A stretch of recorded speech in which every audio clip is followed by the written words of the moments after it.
Hi, everyone. It's Montine Blank with Intuition Painting. Today, for Soulful Stories, we have Gina Foster, who is calling in from Barbados. Gina attended our fall 23 retreat in Italy, Eat, Paint, Love. And we had a wonderful group, you guys, didn't we? Very, very. It was Yeah. lovely. Yeah. Tell us a little bit about yourself, please. Tell us a little bit about, what led you to want to go on that retreat or anything you want to share. Yeah, well, I hadn't had a holiday in like 4 years through the pandemic, which I know turned everybody's life up topsy-turvy.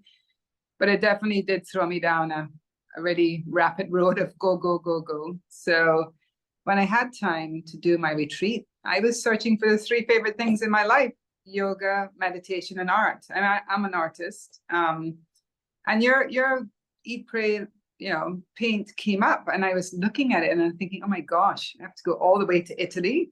But I could. So I just very spontaneously booked it, and I was very thrilled with everything. It was just perfect what I needed at that time. Great. I'm so glad you found it. Would you mind repeat saying your Eat, Paint, Love retreat came up? Just say that. Okay, yeah. The Eat, Paint, Love retreat came up. That was the only retreat that came up that had all those three in it: yoga, meditation, and art, which are my favorite go-tos when I need to rejuvenate. And You had all these things. Did you, at that point, get a glimpse or an idea that the intuition painting was a little different? well, I did share with you that I'm an artist, and as time passes and you grow older, I wanted to use my gift to give back or help others. So I had looked at art therapy. So when I saw intuitive art, to me it just I know it's different, but I thought, oh, this seems like a concept that might work for me.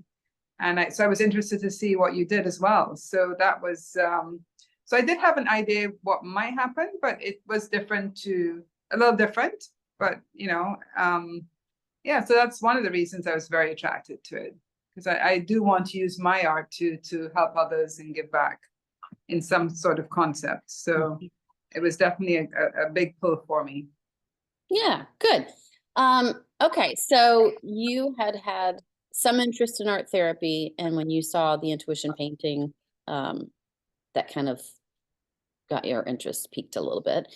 And when you arrived, first of all, when you arrived, you'd been through some stressful times, right? You were a Do little you remember I tired. arrived and I fell over with my suitcase? It's like, oh my gosh, I arrived. I was so tired. And I think that was a pure representative of how I felt. I Yeah. had a heavy suitcase and I fell over. But Yeah, you were yeah. so tired. And you owned that. And so everyone knew, and we were able to make space for that. Oh, And so, definitely. yeah. And so then we had our, aperitivo. I got to meet everybody, and you were a small group on this one. Yes. And we went into orientation on what do you remember? When do you remember realizing intuition painting might be a little bit different than what you'd experienced, and how, or however you want to share that? Well, one of the things for me, I am a talker and a sharer. So I love the sitting down and talking. But I guess the big difference was that, it was definitely about you internally and not speaking about others and like commenting on what they were doing. You could observe, but I remember you saying, just it's about you and your painting and what's happening with you. So that was difficult because I had done a bit of art therapy, and I'm used to say, oh, what's that? Or so that was definitely different, but it did give you a space to really just, for me, for quiet my mind, and just, I hadn't painted in like over a year, and just feel the paint and just go with whatever came up. So that in itself was so freeing for me. And in art therapy, I'd done a bit, you usually give an exercise and you follow through with the exercise. But this time it was just whatever comes up, just do it. And that was very freeing for me. And Yeah. so that was the difference that I saw. Yeah, absolutely. To create safe space where you can be free, And to take your attention off the vigilance of watching others or expecting feedback from others, we create that rule where there are no comments on paintings, positive or negative. And at first, it can feel awkward, and some people have a hard time doing it because it's just natural for them to compliment, or they're literally wowed by someone's color combination or a shape they just made. But as you know from the work now, when you start to make comments on other people's paintings, you can change that person's experience of their own painting in a way that can't be reverted back. And Yeah. so you take away that private, intimate, special, safe moment someone has with the discovery and flow of their own expression. Yeah. It turns from being subjective to objective. And when that happens, there's a part of you that's on alert, right? And so what we try to say, as you know now, is that every painting in that room is a mirror for you. Your own Yeah. painting is mirroring you, obviously, but also your reaction to someone else's painting is your business, not theirs. Yeah. And it gets to go back into your painting. So you're receiving and flowing constantly into this cycle of generative knowing with your own expression. So And I did find that also too, like with your brain and being an artist, it's like, oh, is that balance? Is that color going to reflect? And then it's just letting go of that part of the brain, which is trying to control how the painting should look in your mind. And, with me, I just did really abstract because, it didn't have to look like anything. And that also too was very freeing. So as you kept saying, switch off that mind, it's telling you what it should look like and just go with what's actually you want to paint. And I remember one of the things I always remember is if you even want to paint a hamburger, just paint a hamburger. And that always sticks in my head because, so that was very freeing. So it didn't have to be anything. It was just let it flow from whatever was happening inside. So that was, yeah. One of the things we have to do to get you to the place of deeper, forthcoming from your dream state, right? To have images appear that have insights and messages for you, which is ultimately where we get to. You have to start out painting like you did as a kid again. Yeah. Because most people, I mean, what 4-year-old do you know that can't paint? Exactly. There aren't any, right? I mean, physically there are limitations. I'm not trying to be insensitive to that, but I'm just saying it is later after that age that we start becoming self-conscious and fearful of being seen. But if you can revert, and that's what the whole right brain whispering part of our orientation's about. Once you start painting like a child again and not planning and controlling and perfecting, then something gets painted through you, for you. Yeah. And not exactly by you, but you're doing it. Yeah, and then as an artist too, sometimes I always feel if I do a course and they know you're already, painted, painting for 20 years, they're looking at you to see, oh my God, what's she gonna do? Like, is she gonna, like, she's gonna do something better than us? And, it never happens like that. As an artist, sometimes I don't even know what I'm gonna do, but it'll be, it's not about being good or right, wrong or right. Sometimes it's just about what you're expressing. And so sometimes artists feel under pressure to perform. So for me, I didn't have to perform. And I hope that might have helped others to know that they could just relax because I wasn't doing any phenomenal, Picasso or anything. It was just really enjoyable for me. So and then in that aspect too. And then that's like phase 1, right? That's how we get into free expression. And then as we go deeper, we start hitting blocks. Our internal blocks, the blocks that we carry through life, literally in relationship with ourselves, right? Some people are the fear of competitive or fear of comparison or trying to get things right. What block came up for you? What block eventually came up that was one that you recognize as a favorite of your ego? Maybe because I remember it was my throat. I kept saying, why are you being so quiet? Like I always, but not always, but I tend to be a chatter and a helper and so I might get a bit emotional. So I've been doing that for so long. I just just wanted to sit back and listen and which I do a lot of too, but then I didn't have to perform. Like I didn't have to be anyone. It was just time for myself, and that was so much needed, as I think you saw from the beginning. So I didn't have to answer or solve anything. You know, that's my biggest thing. I'm always the problem solver and work something out. It was just and I remember my throat just kept getting really cluttered, and it's about expressing myself, and I hadn't been able to do that with my art. I hadn't been able to do that. It was all about work, do, pay the bills. And so now, oh my gosh, so I could just sit back and I loved listening to everybody, and you were in charge. Yeah, So you didn't have to be in charge. Yeah, I didn't need to talk, which was interesting. Well, yes, I do remember that part of your process. And I also, and actually you're gonna laugh, but I think the process is in charge. I'm actually following the process. Like I'm honoring and trusting the process more than I do myself, or I would be having triggers to people's pain. I can't do that. Yeah. So it's interesting. But I also remember you having the awareness that in your painting, and it became something that really seemed like it tripped you up, where you recognized that there were two things going on inside yourself, and one was trying to keep the other one at bay or down or however you want to put it. Do you remember that? There's the two sides. Yeah, one was very congested.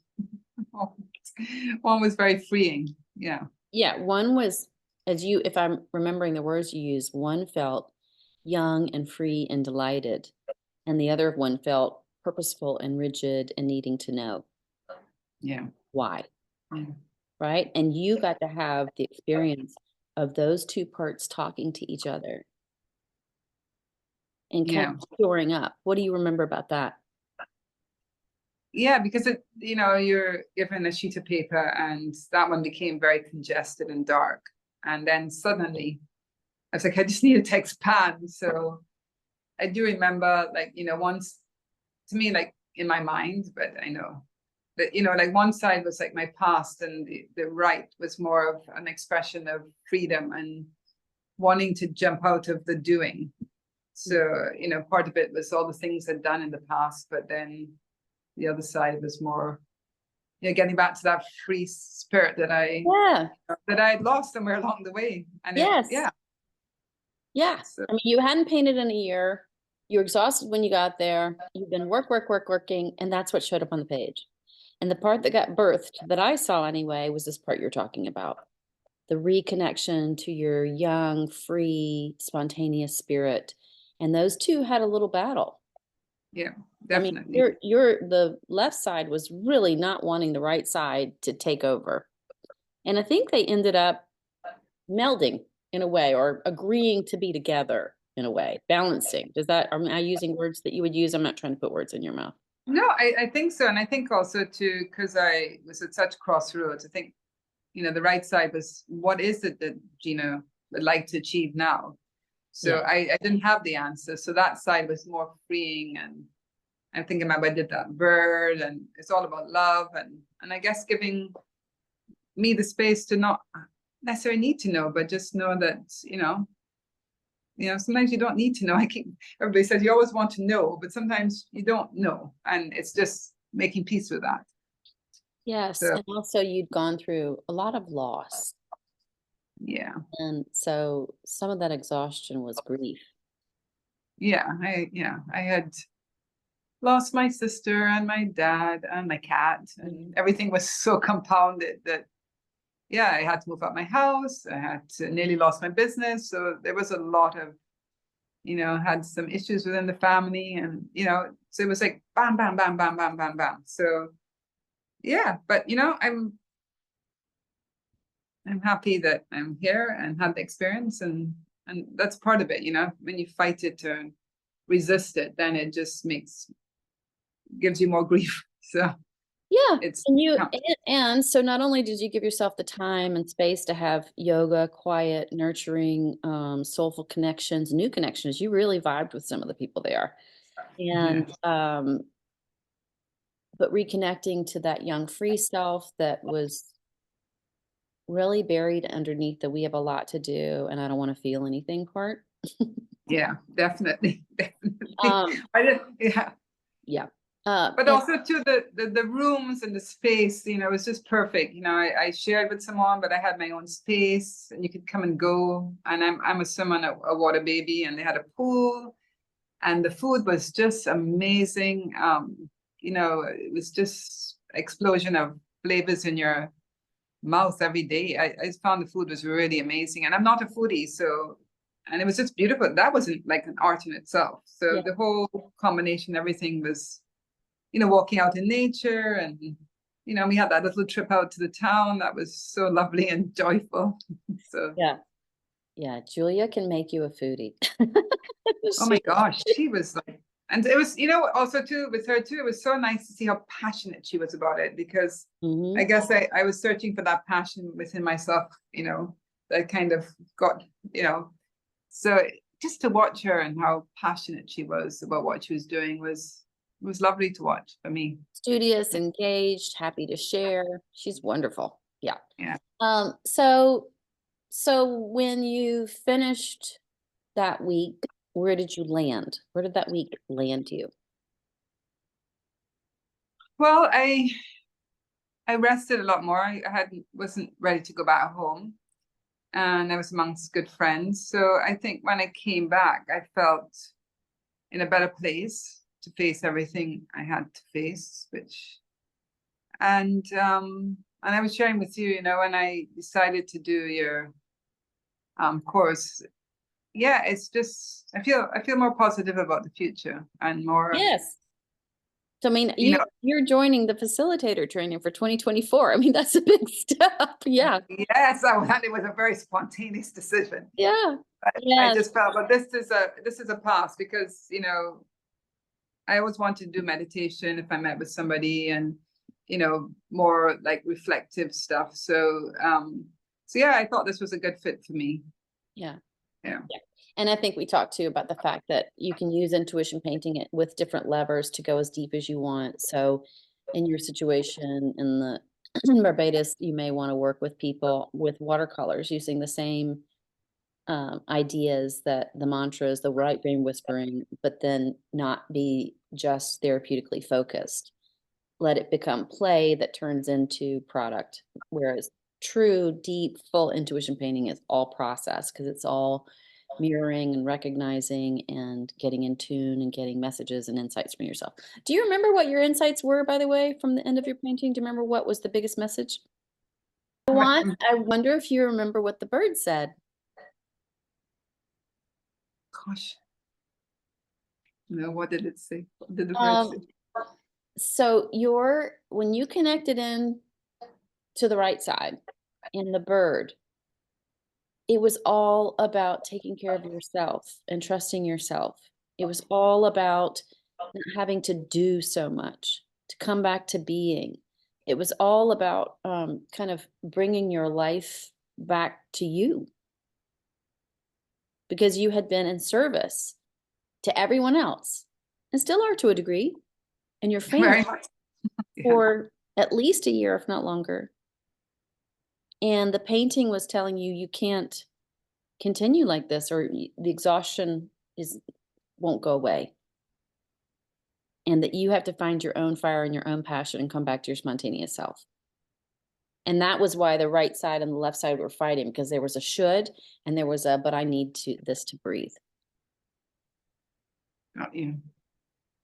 Yeah, and I think that's that definitely was a message in the new year. So Yeah. in everything that I do, it's like, just even with different things I've done, the message has been not because it's not that I'm being selfish or self-absorbed, but if I Oh, don't take care of myself, but well, those words have been thrown at me, although I'm not a selfish person. But so sometimes it plays with your brain, and you realize, if you're not good to yourself, then you can't be of service to other people. So if you're collapsing, you won't be any good to anyone. So well, absolutely. But I find that so interesting. Even with my own painting, sometimes people remember what I say more than I do, because when you get that message, we're in a little bit of an altered state because you've done a meditation, and you've connected with the painting and the words just kind of stream out. And I don't remember that, so I will. Exactly. That's normal. It's totally normal. But I remember because I'm facilitating and I'm right there kind of, coaxing. So I usually remember a lot of what happens. But what I love most beyond what happens in that moment is what happens in life afterward. The shift that it makes when you reframe your story or forgive yourself or give yourself permission or birth something new in yourself or return to something you've accidentally thrown away. Yeah. So, I yeah. honestly don't remember that. And I don't know what coincidentally, I never found a piece of paper. I don't know what I did with it when I was, you got somebody to write what you were saying. I don't know where I put it, to be honest, because we did, yeah, Yeah, it would have been either on a piece of paper in your journal. yeah. I will have a look, but because I traveled on and yeah, so thank you for that. So Yeah. Yeah. Um, so if you were talking to me about who this would be good for, right? If someone were watching this program and they're asking themselves, would this be good for me? How would you describe, I think the type of people who would benefit or could benefit, or I think this works for, what would you say for that? How would you put that into words? I mean, I think it could cater to anyone. It just depends. Some people look at meditation and yoga and think, oh, it's airy fairy. But I think more and more people are realizing that, without meditation and yoga and with my art, you're always in your mind and you're always in your brain. And that's where a lot of, I think, illness comes from. So to me, and particularly the art is such an expression, because what I like about it is that, if you can't find the words and you paint, you'd be amazed what words are actually speaking back to you. So I think it'd be good for anybody who's, looking for something to just kind of, give yourself some time back, or you've been through a rough patch and you just need to regroup. So yeah, I think it's open to anybody. It's, but just get past the fact that I don't know why people think meditation is so, meditation and those things are, I think, what we all need actually in a daily in our life. So, and then the art is just, even to me, it's just a wonderful thing. So Yeah. I can't specify a group, but definitely if you've been through a really rough time and not had time for yourself, I would definitely say, yep, go. Yeah. And the people in your group, they all had very different things they were coming in with. Yeah, very much so. Yeah, And there was different personalities and different countries, different countries. there was grief, there was recovery, there was mental wellness needs, Yes. there was needing direction. There was a lot. And I love that when a group of people come together that have such different needs, because even if it's not your need, you can witness and support that. And even though it's not what you're going through at that moment, you get the benefit from the insights of their painting experience for Yeah. yourself for another time. And it might tickle something from the past, or you remember it in the future. It's like it really makes a home in your heart to watch that much transformation. Yeah.